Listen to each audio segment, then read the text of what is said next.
If you want to make people feel safer, start with the tone of your voice.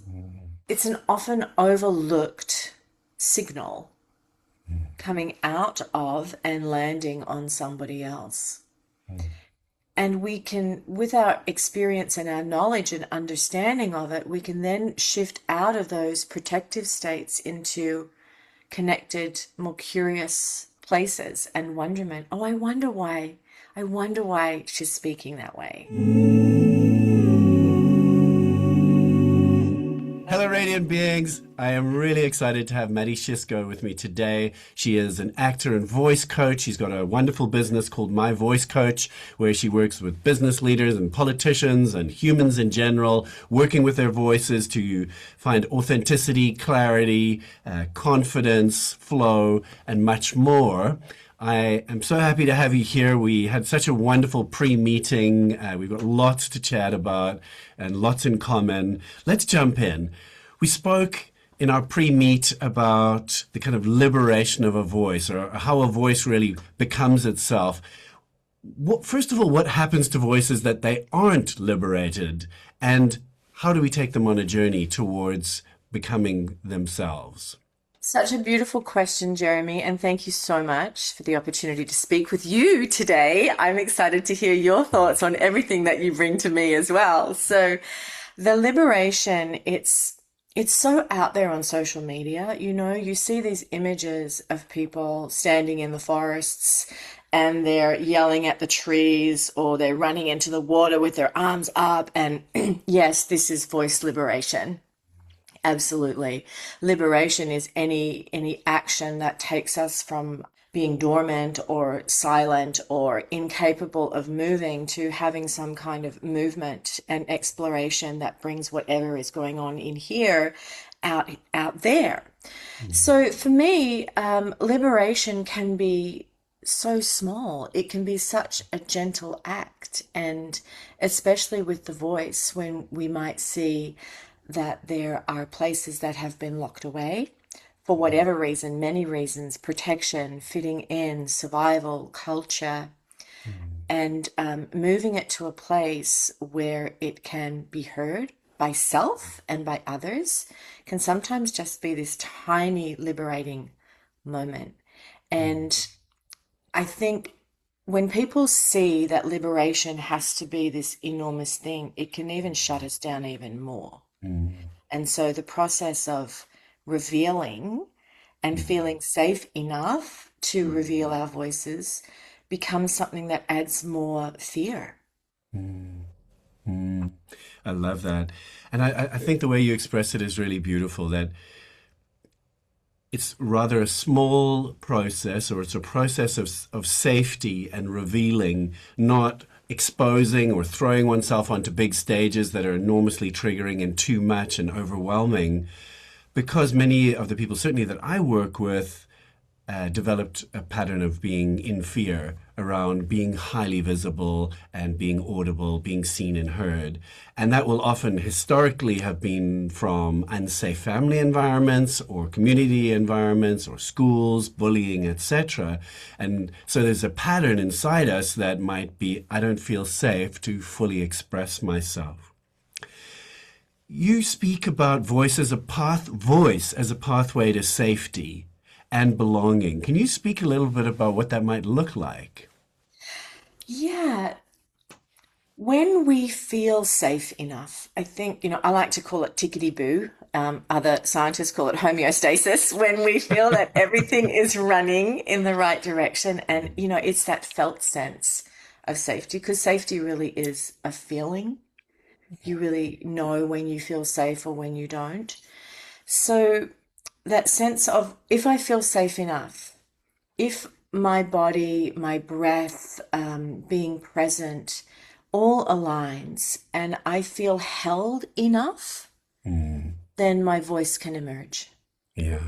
And we just know from our own experiences, personal experiences of, as you say, family, the culture, psychological, physiological. I mean, the voice is cultural, physiological, psychological. It is, and it's so steeped in our pre-meet, we were talking about belief systems and cultures and experiences. So it can be really challenging for people to feel safe enough to have their voices heard. And for some people, it can be on stage. That's the only place that I feel safe enough to let my voice be heard. We know lots of stories of people in the arts in particular where that is where they feel the most safe. And for others, it's not that. For others, it's just being with that trusted other or having a core group of people or a pet or being in nature or your spiritual beliefs. I mean, whatever we need to feel safe enough for our voices to be heard, we encourage more of that. And so we move out of what is wrong with me into more of what do I need right now in order to have my voice be heard. And that's where the work starts. Yeah, that's really, really beautiful. Like, what do I need right now? I think folks, when they're working with their voices and seeing other people express themselves with volume and courage and sass and panache, it's really easy to get into self-shaming and why am I like this? And why am I not like them? What's wrong with me? And as you said, people have got a real range of experiences of what it's like to use their voices. Some folks are completely comfortable, let's just say, speaking in a corporate meeting, as long as they're in charge of what they're saying and they know their material, but get them to have to riff and speak off the cuff, that's very frightening. Others are okay in big environments and groups, but it's frightening to be one-on-one. It's too much. It's hard to talk about soft things. Other people flip it completely, and it's their delicious space to be one-on-one, but put them in front of a crowd, and that's a terror response will come through. I'm curious, when you're working with leaders and business folk, and especially government, what do you lead them towards when they're looking at speaking? Like, what is the North Star for a lead? Let's talk politics for a moment. What is the North Okay. Star? Let's go there. Like, what is the North Star for a politician when they want to stand up and persuade and have authority, but hopefully they'll have a desire to be authentic? Like, how do you frame it, and how do you work with that population? It is such a challenging and exciting and intoxicating world to be in because there are so many levels at play. We're always talking about be your most authentic self. Where's your genuinity? Where can I just be myself and be accepted? Because that's what we all strive to be, connected, this sense of safety and belonging. But they have this additional pressure. And if we want to talk about it as a threat, yeah, it's really real because it means it's the difference between being able to be a policymaker and, move towards changing the world to make things better for people to being cancelled. A cancel culture of the thing that you said or the way that you said it or a hot mic. So the line is so narrow and it is really it's an ever-present threat for politicians. And so I do a lot of nervous system regulation work and nervous system agility, like vocal agility, because they have to be everything. They have to tell you that it's going to be okay. They have to rally you to fight. They have to argue on the floor. They have to, as you were saying, riff off questions in scrums in potentially precarious situations. So you can imagine if there's a dysregulated nervous system, the responses are more reactive. So we work a lot on knowledge of the nervous system and response versus reaction and sympathetic fight flight versus being in connection with other people and what that feels like, and the toggling between all of the nervous system states that we go through.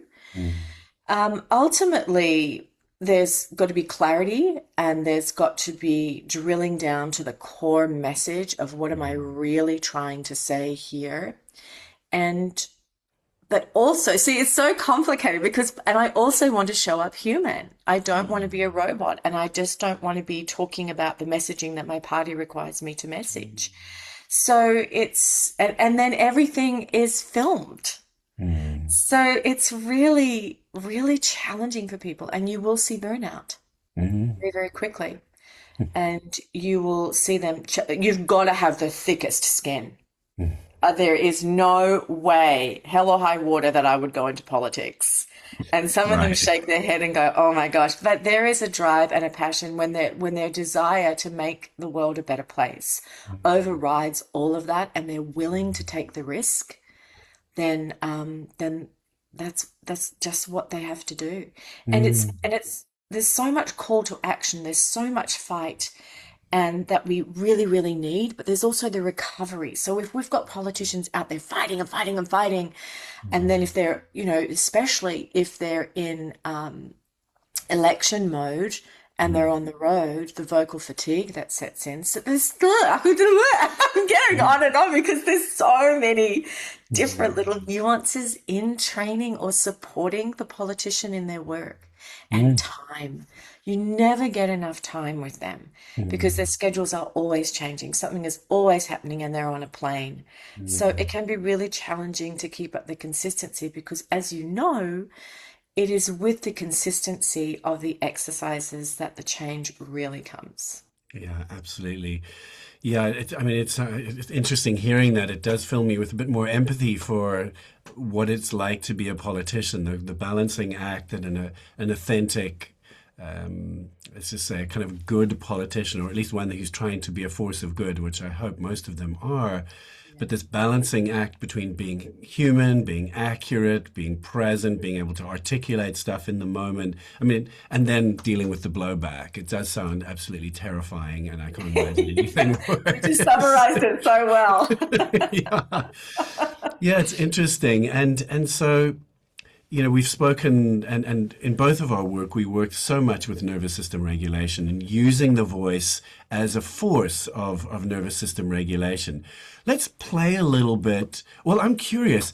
First of all, did you do any preparation with your voice before our session? And have you done anything during this session to regulate yourself or to work with your nervous system? What a lovely question. Yet I do the straw exercise. I do my Yeah. straw Do you want to exercise. reach for your straw, or is this?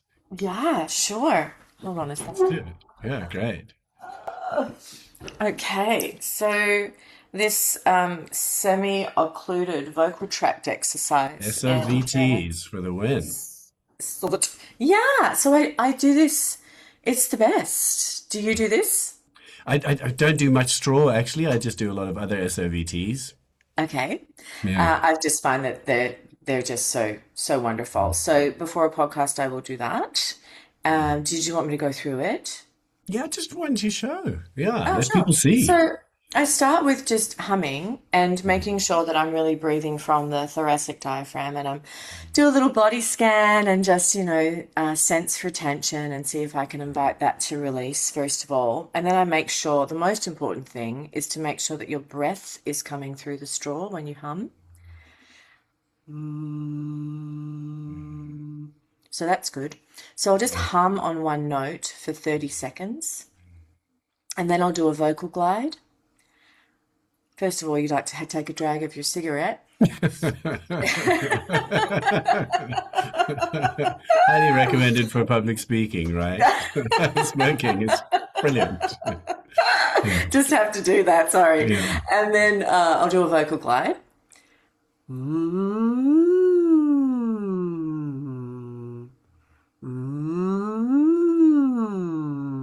Really gently because I'm just starting to warm up, nothing pushed. And then I will do, I call a kazoo.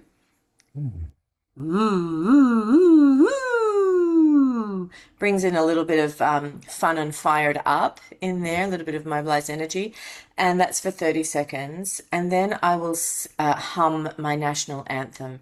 I'm a dual citizen, so I get to choose Australia Okay, or well, Canada. Yeah. I'm a dual citizen too, Canada and South Africa. So you get to choose. Yeah. Cool. And okay, so that's your vocal warm up. Oh, I'll share. Yeah, for me, is there anything else that you want to share? I start singing and just humming Mm, around the mm, house as I'm mm. getting ready. That would be all. Great. And water, hydrating. I'd love to know Yeah. what you do. Yeah, so I also hum, and I love humming, and the science behind humming we both know is extraordinary for regulating the nervous system and heart rate variability and all the things. I love your straw and water with your glide. I dub the term, I call it baby dolphin when I'm working with folk, to imagine a baby dolphin is swimming up and down the waves. I've actually been fiddling around with Claude Code building an arcade game which involves little crustaceans going down the screen, and then you have to your note of your dolphin to eat the crustacean. It's Oh, in demo mode at the moment, but anyway, so oh, I very love similar it. stuff. Yeah, so love the glide or baby dolphin. I also do scales, but one thing that I have been doing while we're talking is I cross my hands on my lap and I just gently, slowly tap on my legs and I bring awareness down into my lower body to ground and regulate. And this is something I recommend and I love, especially on Zoom, because you can get away with no one seeing. Yeah. Beautiful. Oh, I Yeah. love that is so great.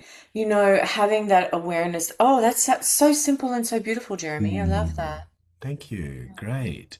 I want to talk about your Polyvagal Institute course, Aligning Our Voice with Your Intentions.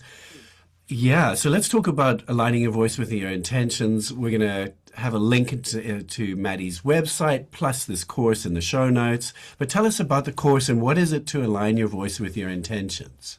Yeah, it's the first prompt I invite people to talk about in, I call them breakout rooms, because I think it can be really, you have to be really brave to get into a room with a bunch of strangers and then start to reveal things about yourself.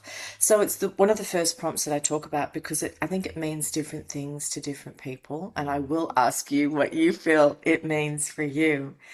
Aligning our voice with our intention. For me, it's about everything coming together in alignment where I feel held, where I feel supported, where I feel clear, Mm, where I might feel playful, where mm, I could feel calm and soothed. It's about having that moment of everything coming together, mind, body, spirit, voice, breath, to align to speak my truth mm, or to be present for what is coming towards me, to give and to receive. mm, So that's what alignment really means for me. And when we align with our intention and our value systems and who we, like, for example, who do I want to be in my response? If something goes sideways, how does my human want to show up mm, in that moment? And what are some tools that I can use to get me there? So it's about the tools. So the course is about having the tools. It's about having the science behind the breath, voice, heart connection. And so a lot of information about all of that. But at the heart of the course is really the exercises that we do in community and the repetitive exercises that people can do to create that neural platform of creating the conditions of safety in your own body. mm. Ooh, there's so much in there. There are a thousand things I'd love to talk about in that, and really just dip into for folks listening to this. So one of the words you used is foundation, and you've said it a few times, and I think I know what you mean. And I think it's somewhere adjacent to safety, the sense that you have this rock solid foundation when you are putting yourself out, when you are engaging with the world. But I'd love you to describe in your words, what is that foundation and how do we access it? Stability. Mm, I think I interchange stability with safety a lot mm, as well. Because for some people, the word safety is quite triggering mm, or forever unattainable or forever searching for. mm, So what is something stable for me to be able to rest my voice on? mm, So and I also think that there's not just one route, it's not one spot that mm, is foundational, but it's more of a landscape. And we get to choose where am I standing at this moment, and knowing that we have the freedom to move mm, to another spot to find some stability or an anchor, to use how Deb Dana describes anchors a lot in her work. And then the agency to choose a path, but to know that it can change. mm. So a foundation is more of a foundation like root system in the trees. What 100. is what is holding me so that I feel Mm. stable enough to rest my voice on. Yeah, that's When yeah, I so, good. sorry, Mm, Jeremy, mm, when we do talk about aligning your voice with your mm. intention, what is your response to that? How does that rest with you? That's so good. No, I love it. I want to, I'll perhaps speak about both at the same time, both the foundation and the alignment.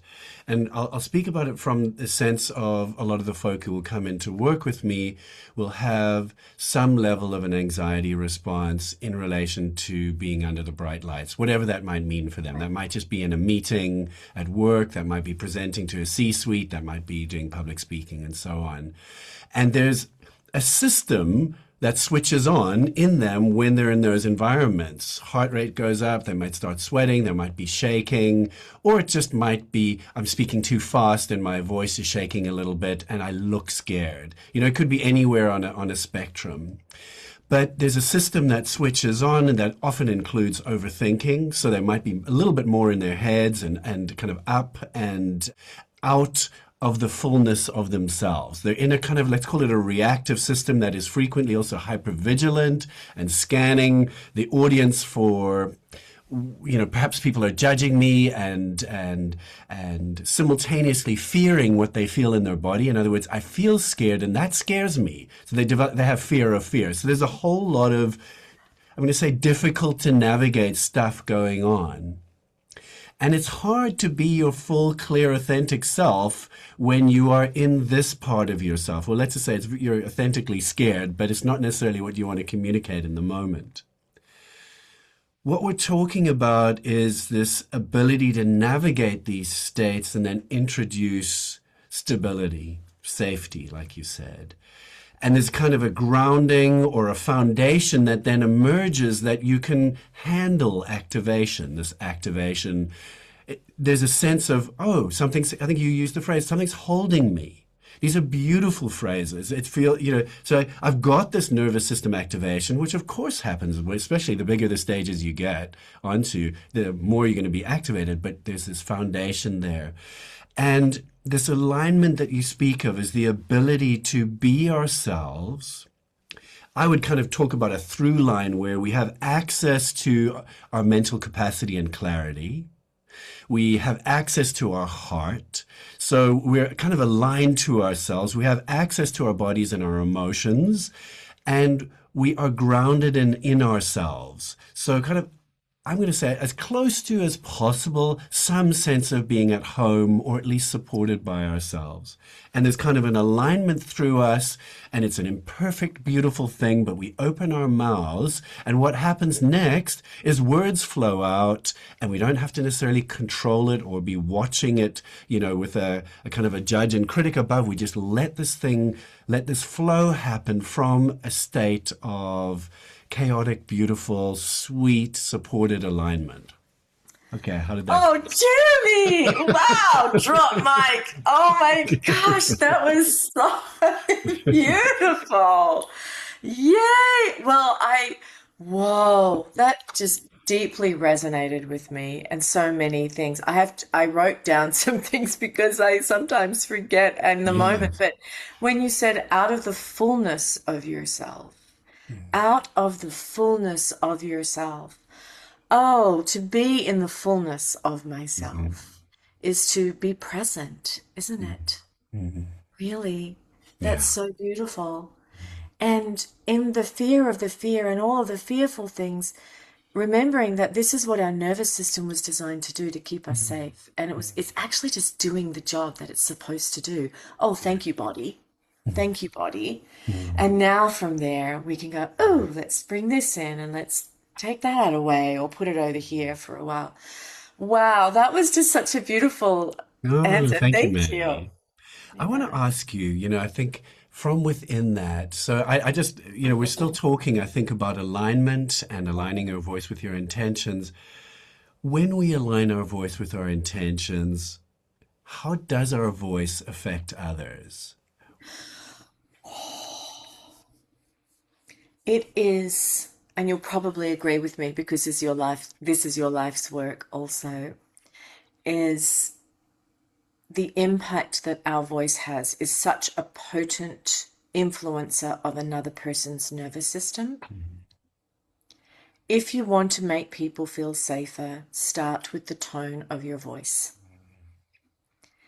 It is it is it it's an often overlooked signal coming out of and landing on somebody else.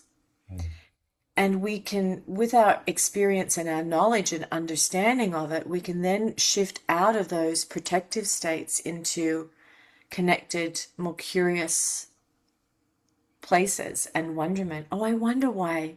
I wonder why she's speaking that way. Or I wonder what's going on that as the broadcaster of our physiological state, her voice is emerging in this way, or their voice, or his voice. So I'm always more curious now. And it takes away the feeling of, what have I done? Oh, what have I done? To, oh, I wonder what's going on with you. I forgot the question Mm. that you Oh, no, asked that me, was, so that was beautiful. It was beautiful. But no, no, I think you were totally answering it. We were talking about how voice affects others, and you were talking about how vocal tone is so powerful, and we can create connection and safety and engagement through the tone of our voice. And we profoundly affect others by or with our state of being. And I sometimes say to, well, in fact, I always say to my clients, explore the idea of withdrawing so much attention on everyone else in a room, in a meeting. It's like watching Wimbledon as people speak, and bring awareness inside and work. I say 30% out there, 70% in here, and regulate and bring yourself home and soothe and just nourish this place, and then see what happens as you speak from this deeply nourished place. So let's try this. How do you teach authority, presence, like you've said, to leaders? How do you teach them to be persuasive in this deeply connected kind of way? Mhm. Practically, like what happens? Yeah, I just want to touch on something that you said before we go there and remind me where I'm going. So well, so well. See, they don't have they can't do what I'm doing. Going, hang on a minute, could you repeat the question? Yeah, But yeah, yeah, they have to exactly. be so switched on. It's just Yeah, definitely not my age and stage anymore. But yeah. you can't control what's out. What you said, the 70-30 is you Mhm, can't control what's out there, but we can support what's in mhm, here. And mhm, I think that's where our work starts, is freeing the breath in the body is the first place that I go to practically. I have a look at what is going on with their alignment and their system, their structure. Like, how are they holding their hips? Are they locking their knees? Is the neck jutting forward? So, I might, you know, hopefully the work is in person most of the time. In fact, with mhm. politicians, it mainly is no recording, but that's where I first start because you need to free the breath in the container for the voice to emerge. feeling comfortable with the uncomfortable always. What do I do with my hands? Right? What do I do with my hands? Well, where are we? What is the context? What is the situation? What is not going to give it a cue of too much casualness? I don't dislike a hand in the pocket for a guy, I'm okay with that. It depends where they are. Getting comfortable in their bodies first, and maybe making some of those adjustments that they were completely unaware of. Getting a deep breath, finding the breath low in the lungs and feeling that freedom in the hips and in the pelvis and unlocking the knees. And I do a beautiful Betsy Politan exercise of receiving support all the way up through the body. I currently work with a politician who is well over 6 feet, and the compensation that has to happen, not just, but from a hearing perspective, like if he's walking along with someone and they're 5'3", he has to be in here to actually hear. It's like, I didn't even think of that. But for some politicians with that height and the podiums that they're at and the microphones, having them actually use their full height is quite foreign to them. It's like, oh, so I can be up here. And I have been in the room where that adjustment has been made and we have wept because it is someone who knows what to do. It gives off this story of we're in the best hands. So I work a lot with the body and the breath first.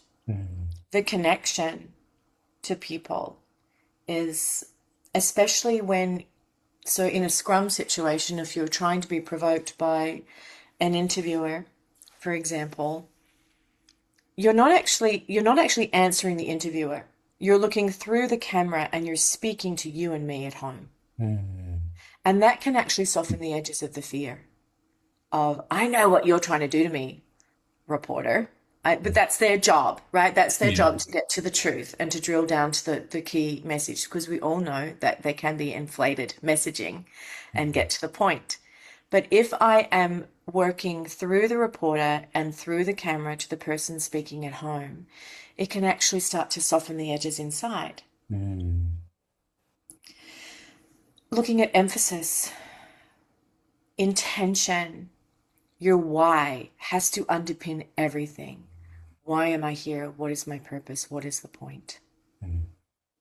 And it can be exhausting to be that present all the time. And that's why we do see a lot of burnout, or, the switch just flips and you swear or you say the wrong thing and then you're gone.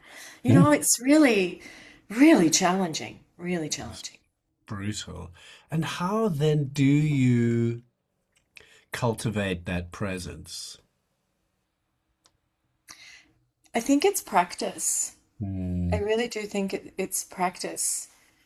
And there's a lot of media practice and there's a lot of communications practice and simulations. And so we will go through a lot of scenarios and perspective questions and then take a look at, okay, we'll record it and we'll look back and say, look what you were doing here, look what you're doing there. And then we can make those adjustments. But it really is presence, and it really is repetition and commitment and practice. And I also encourage them to do it outside of the work arena, with family, with friends, in the grocery store, the people that come up to you in the street. These are little micro moments where you can, go into this idea of looking people in the eye, finding a free breath, really connecting with people. And when you have that connection, as you know, that feeds your nervous system and brings you into an optimal state for communication and connection. Yeah, exactly. Yeah, that's beautiful. I mean, that's some really rich stuff. I mean, I can see you've spent quite a bit of time doing this and working with people who are in enormously stressful situations, and the stakes could not possibly really be higher than in those political environments. Yeah, I mean, really, all I would add to that is one of the things I suggest with my clients, especially those who spend a lot of time in meetings, a lot of time using their voices, is to work with that 70/30, but then be in a, as much as they can, nourishing themselves and breathing and almost meditating themselves in all the gaps, as opposed to when listening, as opposed to listening as if we're eating everything voraciously or kind of just up in our heads. Listen, but let the words flow through us and just nourish and relax and come home. And so then when the time comes to use the voice, we are, not depleted. Something like that. A lot like that. Yes, and what you do off the mat is so important to your Mhm. point, is what is nourishing to me. Is that Yeah. time with friends? Is that Mm, reading books? Is that mm, going to your favorite noodle house? It's mm. like, what are the things that nourish you off the mat so that you can live another day? That hundred container of percent. safety and habits of safety that you have. What are some of yours?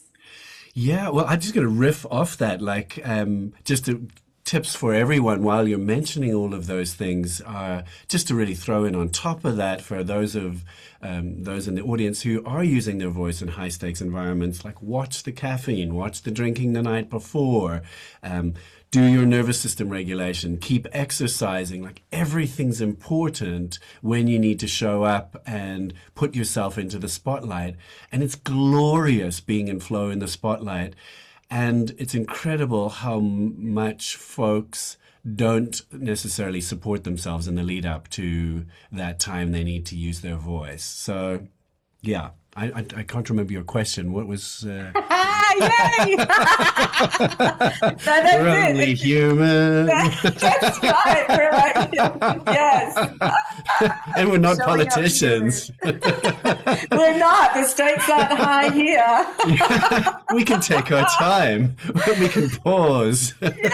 Yeah. Oh, yes. Oh, wouldn't want to be there for anything. Yeah. And I just have so much respect for what they do and what they put their bodies through. And, Yeah. it's really significant. And I do thank Yeah. them wholeheartedly.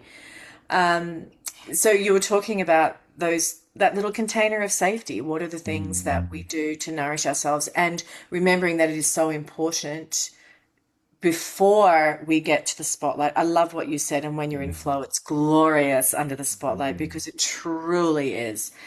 Um, so making sure that we're taking the time in the lead up. I listened to Julia Louis Dreyfus, and someone asked her, "What is a good day for you?" And she said, "A good day starts the night before." Mm. It's like, oh yeah, sleep, Mm. Ooh, uninterrupted sleep, how could we not huge. mention that? Yeah, Yeah, absolutely. Possibly number one. but yes, definitely number one. Yeah. Yes, Yeah, that's sleep. huge. I would love to just go on a side quest into play. And I know Ooh. it's something that you love to work with and it's part of your work. I mean, people would even wonder what is the connection between plays and voice at all?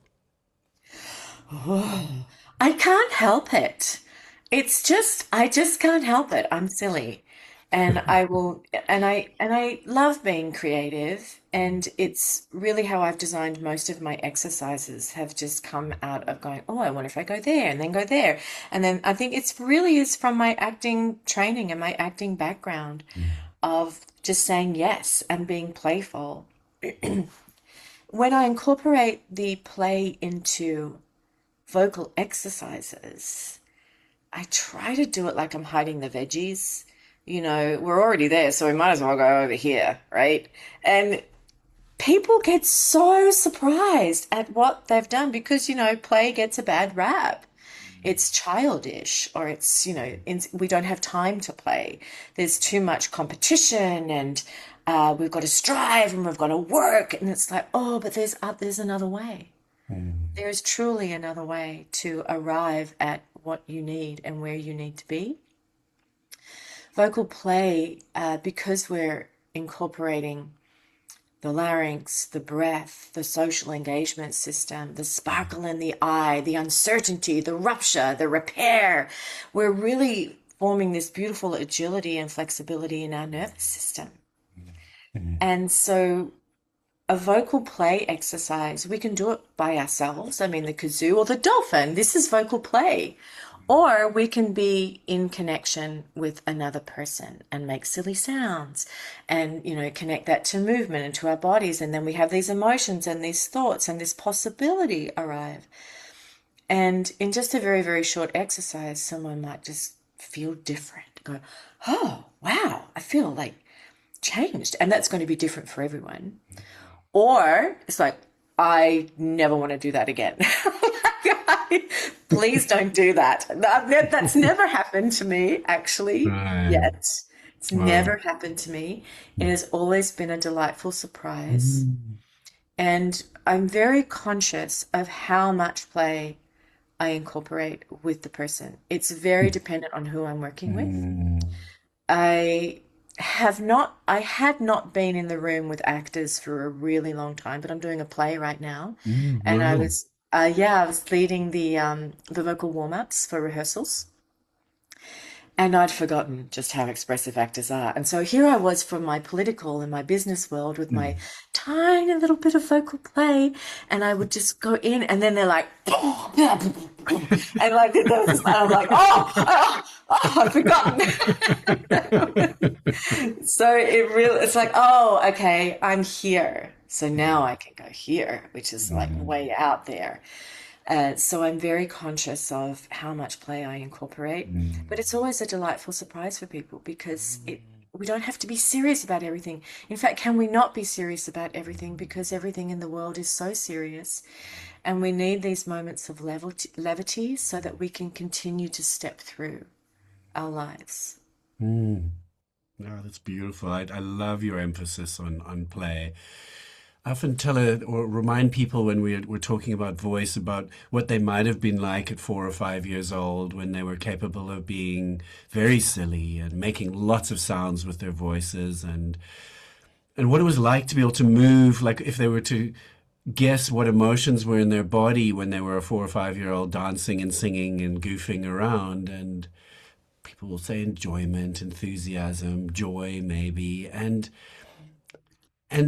I often feel like with vocal suppression and the suppression of spontaneous movement in the body, but really specifically around vocal suppression, is that a lot of joy leaves the building. And that the recovery of a voice, as you describe, when you bring joy back in, it so you bring play back in. There's a potential for the recovery of some joy, which we could all do with some more of, and more agency and more ability to flow because the enemy of flow is the shutting down mechanism that many of us inherited. It's scary to use your voice. We should not take any risks. We should follow the script. We should wear a flat mask and just be acceptable. And our wilder, more creative selves got domesticated. Now, Mm. yeah, so play is just this incredible vehicle for opening up that same through line we were talking about, which is to be in line with our intentions, to let the fullness of ourself out, to be able to stand up in front of people and for people to be able to feel our humanity rather than feel a brittle mask that's just doing talking points. Yeah, Over to to you. feel their humanity. It reminded me of when we were talking about the joy and through a vocal exercise, a playful vocal exercise that unlocks joy. I did have a client recently, and she's still a client, Mm. where we were just exploring different sounds through the body. Mm. And when you come up into the head, the voice goes up, and there is this childlike wonderment and curiosity. And it really unlocked Pandora's box. Wow. Really went back to her origin story and the home she grew up in, Mm. and that she had not accessed her, I'm not going to say, well, little girl voice, but it was her younger self's voice Mm. that she had completely locked away Mm. before. before things started to shut her down in the home. Mm, And it was significant in her healing journey. mm, And it was very, very emotional for her. I'm sure. And the air tasted differently, and the world looked different from this Mm, place that she had not seen or felt or heard, because voice is heard, but it's also mm, felt in here and felt by us and heard. It's this real dual sensory experience. And it changed her. mm, Just these little playful exercises of being a little buzzy mosquito. mm. Eee, ew. And then she started to speak up here, and it was like, and you could see it. And this was the nervous system at work, finally Mm, feeling safe enough back up mm. there to be and to step into more of the fullness of herself, to use your words. That's beautiful. I love that beautiful buzzy bee or buzzy fly or Mosquito, because mosquito. you can't kill a Mosquito. bee. You can't kind of be right. Poor mosquitoes. Ah, there's enough of them. They can die. Well, um, um, what do you feel is what happens when someone accesses or releases or reintegrates a child aspect, a child voice that gets shut down? What's the benefit of that? Let's just say I'm in corporate. I'm a CEO. Why am I Oh, going to benefit from integrating a 6-year-old me? you see, that's when I go, okay, let's take a break and come back in 10 minutes.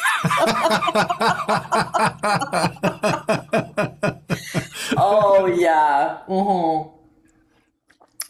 We were just talking about this yesterday in a class of how it is such a tough sell in the corporate world to Mm, incorporate play.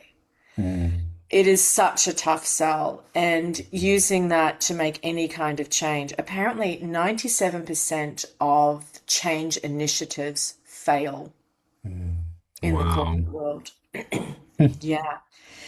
And we know there are many, many rooms who won't even look at it. I mean, there are many places that say, okay, you can come in and I want you to do nervous system regulation, but you can't mention trauma, you can't breathe, you can't blah, blah, blah, blah. And they have all of Mm, these boundaries around. It's like, well, wow, I know wow. why I'm here, but I don't think we're going to get very far. Mm, I had a client who works in very, very big rooms, and she had all of those parameters and all of those boundaries. So she adhered to them. And the mm. feedback was, oh, well, we really needed this, this, and this. And a couple of them were on the no-go zones in the beginning. It's like, Right. yes, I kind of told you. Yeah. So I don't have the answer, really. I think it takes really special companies to embrace it and to Mm. understand it, because how do you measure the data, right? Yeah. Yeah, How of can you tell course. me, excuse me, human voice coming through?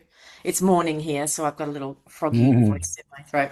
Um, how do I measure the data so that I can sell it, so that I can get the money to do mm, it? And then usually it's with people who have been mandated to do the work, mm, and senior management haven't done it. So why should I do it? There's so many things that are at play, mm, and there's people who are trying to bring so much of that to the work. I think you have to disguise it. Honestly, you mm, disguise it. You go in for one thing and you get on with the other.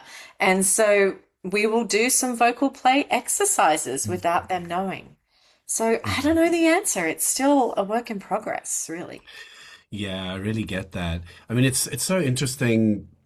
If one looks at, I wouldn't say necessarily the facts, or if one looks at what happens to people when they shut down or at least contract while speaking, especially if they're having a big anxiety response, is their system, let's just say, is going into large amounts of fear because they're standing in a room of 50 people with 50 eyes or 100 eyes on them.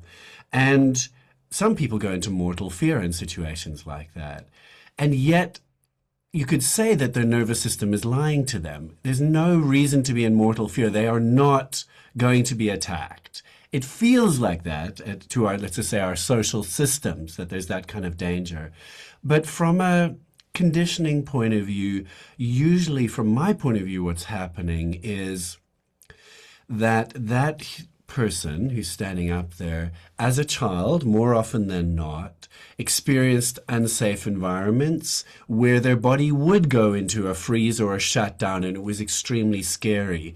And in the words of, or the terminology of Peter Walker, who wrote Complex PTSD, a fantastic book, the person is essentially walking into that room and having an emotional flashback. In other words, that their body and system is going into a fear response that they've had repeatedly in those environments ever since childhood. It's not a useful response, but the body is locked in a particular kind of flashback. And it's difficult to sell that, as you said, at the level of corporate, where people don't really want to deal with kind of inner children and play and so on. But what we're talking about really throughout as a through line through this whole conversation is this ability to liberate a voice and to arrive and speak with our full intention, with all of ourselves. Yeah, any thoughts about that? I saw you write something down. Yeah. It's I always try to, working on the voice is not therapy, but it's very therapeutic, and it brings up so many different things. And I always try to create a space where I get my clients to be curious, or maybe, I mean, and what if, and was there? And so I always try to let them think about that, and they can reveal as much as they want to. I think definitely in the corporate world where it's not safe to bring up these feelings of when you were a child, and this unlock, there is just no way. I worked in a film school for 20 years as a teacher, and I could do that with those people because we were all actors, and we were working in a business in a corporate like school. But when you're in business and in those rooms, it's, I would say, virtually impossible. I have a lot of lawyers in my family, and they would just look at me as, oh, Auntie Mattie is woo woo again. Like, what is she doing? So what am I trying to say here? I think it's really, and then it goes back to originally what we were talking about is feeling safe enough for our voices to emerge. And I think the truth of the matter is that there are just so many places that don't feel safe. And that's the challenge. That really is the challenge. Because if they were creating a culture, and that doesn't mean foosball tables or, take out Fridays. That's not culture. That is something that continues to be worked on. It's not just ticking a box to say we have well-being courses or yoga on Thursdays. It's so much deeper than that for people to feel connected with that safety and belonging, that they feel valued and that they can contribute without the I don't have a word, fear of evaluation or other threats. Yeah. So, if I talk about women's voices as well, and I get invited to work with women and work on women's voices in the workplace, the work cannot be done without the men Right. because it just becomes this endless wheel. We're good, we're ready, we've got it, but what is the listening that I am speaking into? So it's I'm and really. I won't just say men, I mean other women as well. I mean, I'm not just going to say that all women want to work on their voices. It's a bit of a gross generalization, but it is out there in that I think everyone has to come to the table to shift the paradigm. Yeah, like, and there's a lot of paradigm shifting required, isn't there? We haven't even really spoken about listening. I would still, though, love to come back to something, a word that you were using and you've used a few times that I think is really important, which is agility. Why is agility important when using your voice? What is agility? Flexibility, expansion and contraction. The If we look at the voice as the broadcaster of our physiological state, I think of it in terms of acting. A limited vocal range is a limited acting range. Can we think about that for just a moment? A limited vocal range is a limited acting range. So if I have more notes in my voice, a larger, deeper, wider ocean of, or that landscape that we were talking about before, and I connect that truthfully to how I'm feeling and my intention and what I want to say, then we have a voice that is engaging. We have a voice that is surprising because we've got to stay in here because we don't know where they're going to go. But if we're staying here on one note, we can check out, we can check our watch, we can get a coffee, come check back in. Oh, they're still there. So I think by having an agile voice or a dynamic voice, one that is capable of many thoughts and feelings, of representing or attaching to thoughts and feelings and emotions, then we become engaging and we invite people in to listen to us. And I think that's really important when we have the thing that needs to be said. Yeah, absolutely. Yeah, both an agile voice, an agile face and body, and I'll add in one other thing, an agile nervous system, able to navigate being triggered. Someone says something annoying in a meeting. How do we carry that foundation with us that you described earlier, that real sense of stability underneath us, allowing ourselves to move into some fight as is required to meet a situation or to meet the enthusiasm of a little bit of sympathetic nervous system activation as we really perform, to move with our nervous system and not be scared of it moving because we have got this magnificent stability underpinning us. I'm just going to go with whatever you're writing down. That is regulation. That is regulation. Nervous Yeah. system regulation isn't about calming down. It is about having the flexibility to move and the resilience to come back. And this is what vocal play exercises do as well. You know, we start in this safety zone and then we go out, and then we come back. It's the coming back that we really have to work on, that expansion and contraction, rupture and repair, going out and coming back. And so that is regulation and not getting stuck in any of those zones where we're constantly in a survival response. So it's the ability and the flexibility and the agility that we cultivate so that we can meet life's challenges and show up with the fullness of ourselves, Jeremy. Oh, I love it when you quote me. It's good, doesn't it? We're doing it with each other. It's fabulous. Is there anything else about your work and your what you like to focus on that you'd like to share? Oh, no. Then I have a question for you, which is, what does a world look like where people have learned to liberate their voices and speak and listen from a healthy place? Oh, wow. What does that world look like? Oh boy. Wow. I get emotional when I think about that. That's a really emotional question. Oh, see, the broadcaster of your bodily Mm, state in action. it's You beautiful. can hear Thank it in you. my voice. Because the world is so awful right now. That would be a dream. What it would actually look like. I think the other piece that we need to factor in there is discernment, because it's knowing what to say and when as well that we really need to consider. And that comes from attunement and the listening and the sensitivity and awareness of trauma that always come into our rooms and is present in the world so fully. Uh, I think there would be peace, Jeremy. Mm, I do too. Yeah, I feel that there is something in our DNA, you could say, or in being human in our neurophysiology, even that is very tribal, that seeks safety, that is scared of other seeming otherness.